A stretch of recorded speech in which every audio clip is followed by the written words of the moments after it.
Com o passar do tempo, a humanidade conquistou grandes feitos no que diz respeito à evolução tecnológica e social. Por exemplo, hoje em dia já não é mais necessário se comunicar com um conhecido através de cartas. Com a internet, podemos fazer isso e muito mais. Além disso, com o passar do tempo, entendemos que foi necessário criar laços para facilitar a nossa sobrevivência. Essa é uma das principais características de uma sociedade. Em contrapartida, assim como uma abelha rainha que coordena suas operárias, um grupo também possui um líder e seus seguidores. Porém, ao seguir uma associação, é possível perder o direito de se expressar livremente ou de não poder se opor às ideias do grupo. Por outro lado, aparentemente poderia existir uma escolha, mas que na verdade é uma ilusão, visto que ao tomar a decisão de não seguir nenhum grupo dentro de uma sociedade, automaticamente o indivíduo poderia ser incluído na classe dos excluídos. Dessa forma, ao observar uma população, podemos entender que existem conceitos comumente aceitos e crenças coletivas do que é certo ou errado, criadas a partir do ponto de vista de um grupo ou pessoa. Fato que é considerado por muitos como algo normal. Entretanto, talvez o impacto desse comportamento possa ser bem mais profundo do que imaginamos. Quando se pensa em uma máquina do tempo, logo se imagina incontáveis façanhas que poderiam ser feitas. Nesse sentido, um ser humano considerado altruísta facilmente poderia pensar em retornar ao passado para impedir tragédias com o intuito de salvar vidas, mudando o futuro. Por um instante, imagine que essa mesma pessoa tenha decidido voltar no ano de 1347 para alertar as pessoas sobre a peste negra e como combatê-la de forma mais eficiente. Ao contrário do que muitos pensam, a possibilidade desse salvador do futuro conseguir ter sucesso em sua missão seria muito baixa, além do risco de morte, não só pela incapacidade de compreensão das pessoas que viveram naquele tempo, mas também pelo apego ao comumente conhecido. Em outras palavras, é mais seguro acreditar no que já se conhece, bem como aquilo que foi lhe ensinado. Talvez você ainda não esteja entendendo o quão poderia ser difícil fugir dessa onda esmagadora de ideias e paradigmas que foram passados através de gerações e gerações.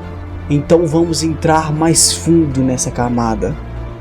Hipoteticamente, iremos para um devaneio, aonde criamos um personagem com aparência idêntica a Hitler, mas com uma consciência completamente diferente do seu antepassado. Assim, enviamos ele de volta no tempo para ir atrás do seu clone, na tentativa de impedir que ele cometa uma das maiores atrocidades do mundo. Embora suas intenções sejam boas, Hitler II, ao se deparar frente a frente com sua versão do mal, tenta explicar as consequências que seus próprios atos irão gerar.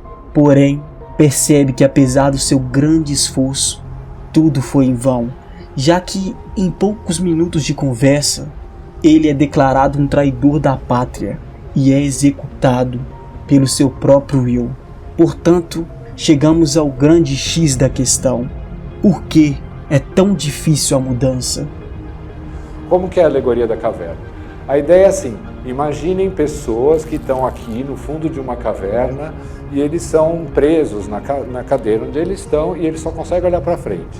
Na frente deles tem uma parede e são projetadas algumas sombras, nada muito diferente do que eu estou fazendo aqui.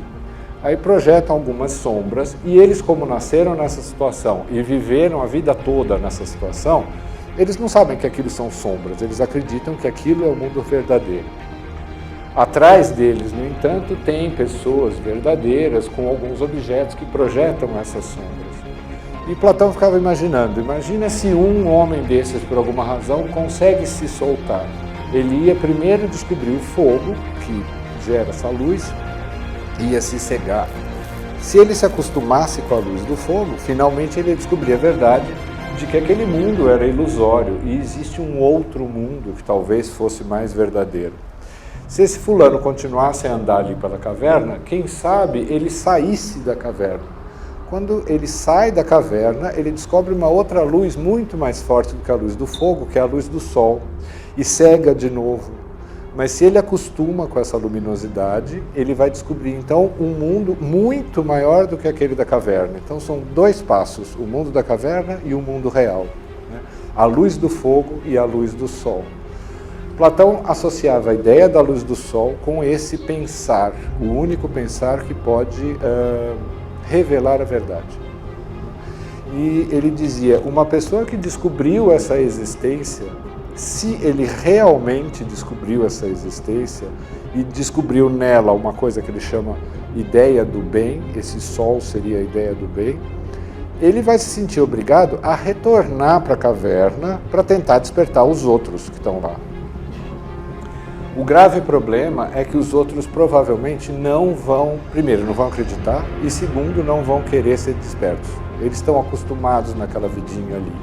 Ah, mas eles são escravos, estão presos, sim, mas eles vão preferir continuar lá. O que o Platão nos conta na história é que no final das contas o fulano que volta para ajudar os que estão presos, ele é morto pelos outros. É isso que acontece.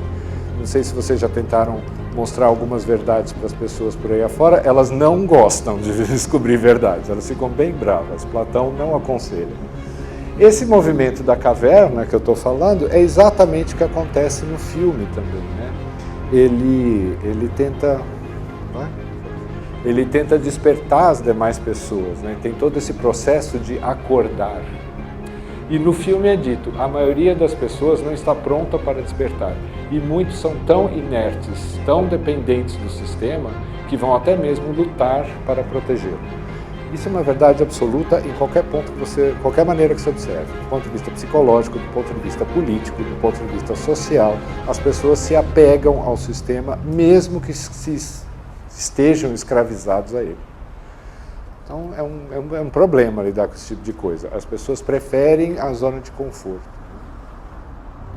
Pense comigo, considerando que somos seres de hábitos, isso significa que você foi programado desde quando nasceu, e eu também.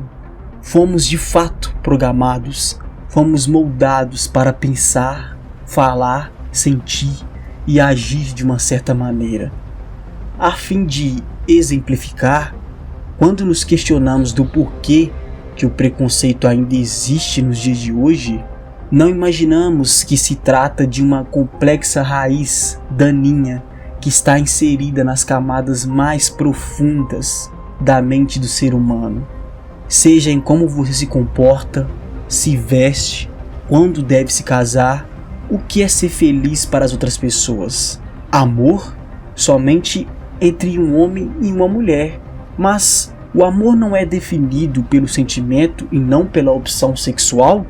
De fato, essas são só algumas das milhares de programações que ainda permanecem nos dias de hoje. E infelizmente, a maioria é ensinada e influenciada a viver nessa onda de pensamento. As novas gerações vêm vindo um pouco melhores. E é importante dizer, como eu disse no livro, ninguém nasce racista. Nenhum bebê abre os olhos e é um suprematista branco, por exemplo. Aliás, nenhum bebê também nasce com identidade étnica. Nenhum bebê e nenhuma criança nasce com preconceito.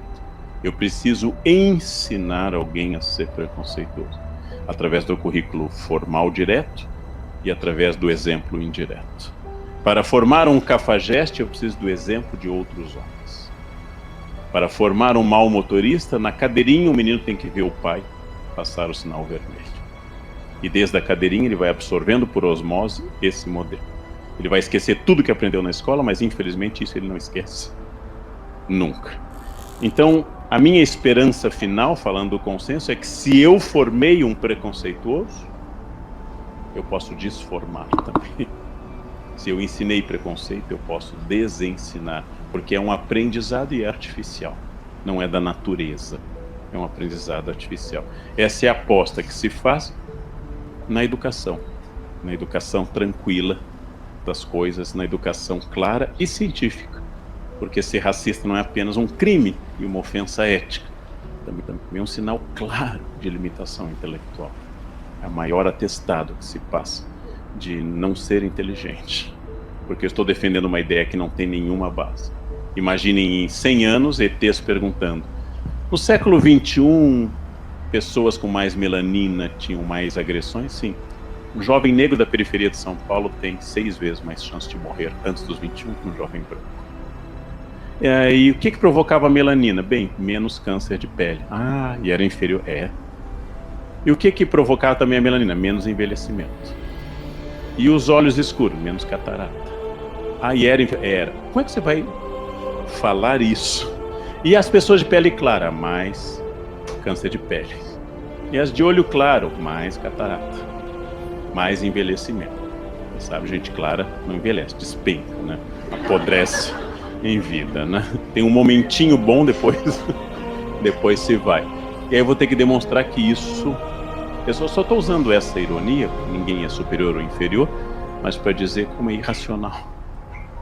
Talvez você ainda não esteja convencido de que grande parte da sua existência não é comandada por você, e sim pela sua mente e por tudo à sua volta.